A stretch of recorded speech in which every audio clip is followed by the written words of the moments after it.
அனைவருக்கும் வணக்கம். முதலில் ஒரு பயிற்சியை தொடர்ந்தேன். மனதிற்கும் மகிழ்ச்சியை தந்தது, முன்னேற்றமும் இருந்தது. அடுத்தடுத்து அட்வான்ஸ்டு பயிற்சிக்கு செல்ல வேண்டும் என்று நான் அடுத்த பயிற்சியை மேற்கொள்ளும் போது மனதிற்கு சந்தோஷமும் இல்லை, முன்னேற்றமும் இல்லை. ஆனால் அடுத்த நிலைக்கு சென்ற பிறகு முதல் நிலைக்கு வருவதற்கு மனசும் இல்லை. 2ஆம் நிலையில் நிம்மதியும் இல்லை. இந்த நிலையில் நான் என்ன செய்ய வேண்டும்? ஸோ இதுதான் ஒரு கொஸ்டின் நம்ம வச்சு டிஸ்கஸ் பண்ணிட்டு இருக்கோம். இட்ஸ் எ ஜெனரல் ஆஸ்பெக்டாவே நீங்க இதை பார்த்தீங்க அப்படின்னு சொன்னா ஒரு விஷயத்துல நம்ம வந்து நல்லா பெர்ஃபார்ம் பண்ணிட்டு இருக்கோம். நெக்ஸ்ட் லெவலுக்கு போகணும் அப்படின்னு சொல்லிட்டு அவன் அடுத்த முயற்சி எடுக்கிறான். பட் அந்த இதுல வந்து அவனுக்கு அந்த அளவுக்கு பெர்ஃபார்ம் பண்ண முடியல அப்படின்னா நான் எப்படி பேக் அடிச்சு மறுபடியும் ஃபர்ஸ்ட்டுக்கு வர முடியும்? ஒரு பையன் வந்து ஃபர்ஸ்ட் ஸ்டாண்டர்ட்ல ரொம்ப பக்காவா பெர்ஃபார்ம் பண்றான். சரி, அடுத்த நிலைக்கு போகணும் அப்படின்னு செகண்ட் ஸ்டாண்டர்டு போயாச்சு. செகண்ட் ஸ்டாண்டர்ட்ல அவனால கோப்பப் பண்ண முடியல அப்படின்னு சொன்ன உடனே திருப்பி ஃபர்ஸ்ட் ஸ்டாண்டர்டுக்கு வர சொன்னா எப்படிங்க முடியும்? அது என்னது தூஸ்தனமால இருக்கு? அப்ப செகண்ட் ஸ்டாண்டர்ட்ல சந்தோஷமா அடுத்தடுத்து முன்னேறி போடா அப்படின்னா என்னால முடியலையே, நான் என்ன பண்ணுவேன்? ஒரு கன்ஃபியூஸ்டான ஒரு கொஸ்டின் மாதிரி இருக்கு அப்படிங்கிறதா எனக்கான கேள்வி. சரி, இது எப்படி புரிஞ்சுக்கலாம் அப்படின்னு வரும்போது நீங்க அழகா டிஸ்கஸ் பண்ணிருக்கீங்க. 2-3 விஷயத்த என்ன டிஸ்கஸ் பண்ணிருக்கீங்க அப்படின்னா, உன்னாலதான் 2ஆம் கிளாஸ் முடியல, அப்ப ஃபர்ஸ்ட் தெளிவா 100% எஃபிஷியன்டா நீ பெர்ஃபார்ம் பண்ணல, அதனாலதான் செகண்ட் ஸ்டாண்டர்ட்ல நீ தடுமாறுற. அதனால ஒன்ஸ் அகெயின் நீ ஃபர்ஸ்ட் ஸ்டாண்டர்ட் படிச்சா தப்பு இல்லடா. நல்லா மறுபடியும் ஃபர்ஸ்ட் ஸ்டாண்டர்ட்ல 100 தெளிவாயிட்டு செகண்ட் ஸ்டாண்டர்டுக்கு வந்தா இந்த கோளாறு வராது. So it is nothing wrong even if you go back to the first stage அப்படிங்கிற மாதிரி ஒரு விளக்கம் கொடுத்துருக்கீங்க. அது தவறுன்னு எனக்கு தோணல. Ultimately we have to be in a process. சோம்பேறியா எதுவுமே பண்ணாம சும்மா உட்காந்துறது தான் தப்பு. செகண்ட்ல முடியலன்னா நம்ம ஃபர்ஸ்ட்ல வந்து ஏதோ ஒரு கோளாறு இருக்க போய் தானே செகண்ட்ல முடியல. அந்த முழுமையான நிறைவோடு நீ செகண்டுக்கு வந்திருக்கலாம். உதாரணத்துக்கு பைசா கொடுத்துட்டு பணத்தை கொடுத்துட்டு யாராவது செகண்ட் ஸ்டாண்டர்ட்ல தூக்கி போட்டாங்கன்னு வச்சுக்கோங்களேன். அப்ப அங்க முடியாம தானே போயிட்டு இருக்கும். இப்போ முறையா அவன் வந்து பண்ணலையோ அப்படிங்கிற மாதிரி இது ஒரு விஷயம் வந்திருக்கலாம். 2வது ஃபர்ஸ்ட் ஸ்டாண்டர்ட்ல நிறைவாகத்தான் இருந்தது, முன்னேற்றமும் இருந்தது அப்படின்னு வேற சொல்லியிருக்கீங்க அப்படின்னா முழுமையான முன்னேற்றத்துல ஏதோ ஒரு கோளாறு இருந்திருக்கலாம் அப்படிங்கிற ஒரு ஃபீலை வந்து நீங்க வெளிப்படுத்தி இருக்கீங்க. அடுத்து என்ன சொல்லியிருக்கீங்க? அழகா செகண்ட்ல நீ பெர்ஃபார்ம் பண்ணாததுக்கு என்ன ரீசன் கண்டுபிடி. ஃபர்ஸ்ட்ல நாள முடிஞ்சது, அப்ப செகண்ட்ல முடியல. செகண்ட்ல ஏன் முடியலன்னு யோசிச்சு பாரு. ரீசன் ஐடென்டிஃபை பண்ணி ஷார்ட் அவுட் பண்ணிட்டு நீ ஃபர்தரா ப்ரொசீட் பண்ணதுக்கு நீ முயற்சி பண்ணலாமே அப்படிங்கிற மாதிரியான ஒரு பதிலையும் சொல்லியிருக்கீங்க. பிளஸ் மேஜரா நீங்க வந்து எடுத்து சொல்றது என்னன்னா, வி ஷுட் நாட் என்னது, அதாவது மனம் மகிழ்ச்சி நிறைவாக இருப்பதுதான் மிகவும் முக்கியம் அப்படிங்கிற அந்த அடிப்படை கருத்தையும் வந்து வச்சு பேசியிருக்கீங்க. சரி, எனக்கு என்ன தோணுது அப்படிங்கிறத நான் சொல்லிடுறேன். பேசிக்கலி நம்ம ஈகோவை டிஸ்ட்ராய் பண்ணணும் அப்படிங்கிறதுக்காக தான் நம்ம ஆன்மீக பயிற்சி அப்படிங்கிறத ஒண்ணு பண்ணிட்டு இருக்கோம். சரியா? அப்போ இந்த பயிற்சி என்பது சுகமாக அமைந்தால் மட்டும்தான் கடைசி வரைக்கும் நம்ம பயிற்சியை பண்ண முடியும். ஒருத்தன் பயிற்சியை கஷ்டப்பட்டு பண்ணிட்டு இருந்தானா பயிற்சியை பாதியில ஸ்டாப் பண்ணிடுவான். இப்போ பயிற்சி சுகமாக இருக்க வேண்டும் என்பது மிக மிக முக்கியமானது. பயிற்சியின் நிறைவு அப்கோர்ஸ் சுகமாக தான் இருக்க போகுது. அப்போ எனக்கு ஃபர்ஸ்ட் ஸ்டேஜ்ல பயிற்சி சுகமாகத்தான் இருந்தது, ஆனால் அடுத்த நிலையில் இருக்க முடியவில்லை அப்படின்னு சொல்றாங்க. அப்படின்னு சொல்லும்போது ஒரு அகங்காரத்துல, அதாவது கட கட கடன்னு உடனே வந்து தான் ஞானியாக விட வேண்டும் என்ற துடிப்புல, அல்லது ஒரே நாள்ல நம்ம வந்து ஒரு சிலர்லாம் அந்த பேப்பர்ல எல்லாம் போட்டிருப்போம், 15 வயசுலயே எம்பிபிஎஸ் டாக்டர் பட்டம் பெற்று விட்டார், இளம் டாக்டர் அப்படின்னு எல்லாம். ஸோ அந்த மாதிரி ஒரு கிரேஸ். ஸோ உடனே நம்ம வந்து வேகமா ஞானி ஆயிடணும் அப்படிங்கிற ஒரு பரபரப்பு இருக்கும்போது என்ன ஆகும் அப்படின்னா, ஃபர்ஸ்ட் ஸ்டேஜ் நல்லா போயிட்டு இருக்கும்போதே 2வது ஸ்டேஜுக்கு ஓடி போயிடும். அந்த பரபரப்பா இருக்கும்போது அந்த ஓடி போகும்போது செகண்ட் ஸ்டேஜ் என்ஜாய் பண்ண முடியாத காரணம் கூட தகுதி இல்லைன்னு சொல்ல மாட்டேன். இந்த ரிசல்ட் லாக். ஸோ அந்த ரிசல்ட் லாக் என்ன பண்ணுதுன்னா, இவங்க எதிர்பார்க்குறாங்க ஏதோ ஒரு பெர்ஃபார்மன்ஸ்ல இம்ப்ரூவ்மெண்ட் கிடைக்கும் அப்படின்னு. அது கிடைக்கல அப்படின்னா மைண்ட் வெக்ஸ் ஆகுது. மைண்ட் வெக்ஸ் ஆகும்போது செகண்ட் ஸ்டேஜ் பெர்ஃபார்ம் பண்ணவே மாட்டேங்க. மைண்டு கூலாக ரிலாக்ஸாக இருந்தால் மட்டும்தான் ஆட்டோமேட்டிக்கலி பெர்ஃபார்மன்ஸ் வருங்க. டெண்டுல்கர் எக்ஸாம்பிள்ல இருந்து நிறைய விஷயத்தை நம்ம அடிக்கடி டிஸ்கஸ் பண்றது என்ன? If you are tensed, if you are not cool in your mind, automatically நீ எஃபிஷியன்டாவே இருந்தாலும் உன்னால பெர்ஃபார்ம் பண்ண முடியாது. Tendulkar is the world's number 1 batsman.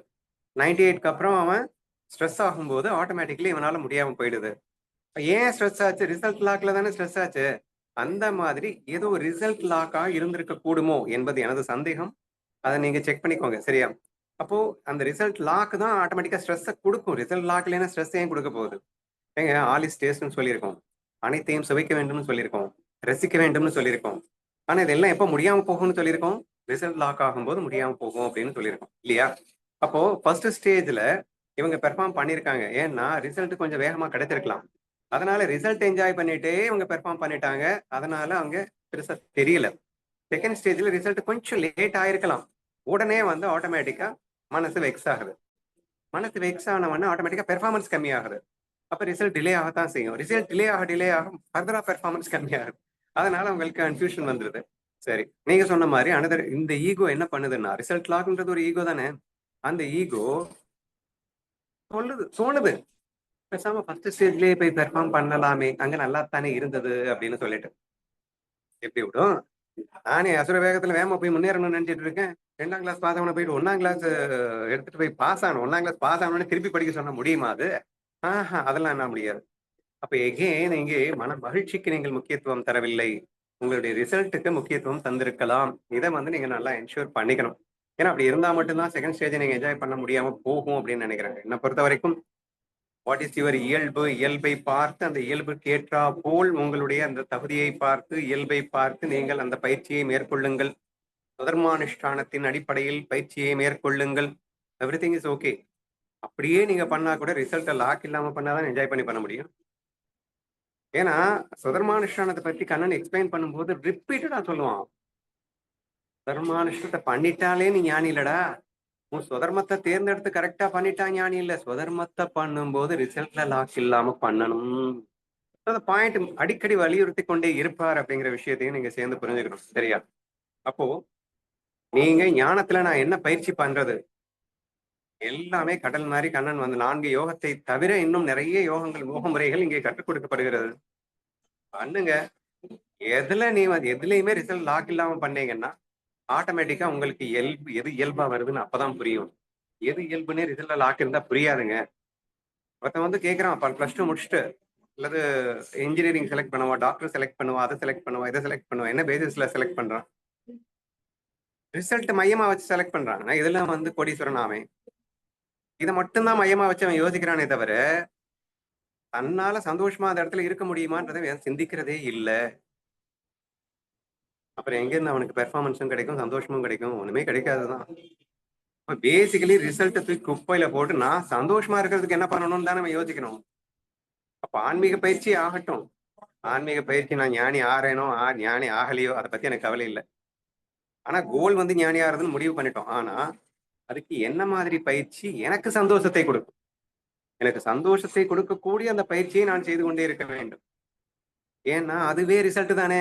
அதுக்கப்புறம் அந்த ரிசல்ட் எண்ட் ரிசல்ட் கிடைச்சா என்ன, போனா என்ன?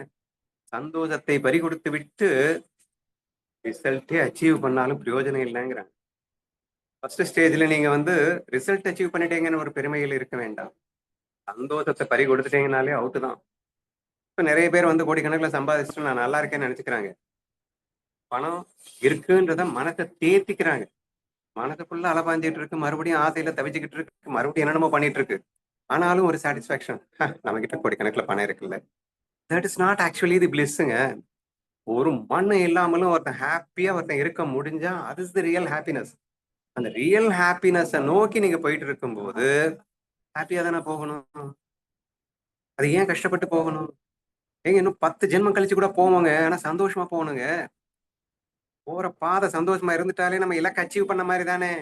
அது 10 ஜென்மம் கழிச்சு நான் ஞானிங்கிற சந்தோஷம் கிடைச்சா கிடைக்கட்டும், இல்லைன்னா போகட்டும்.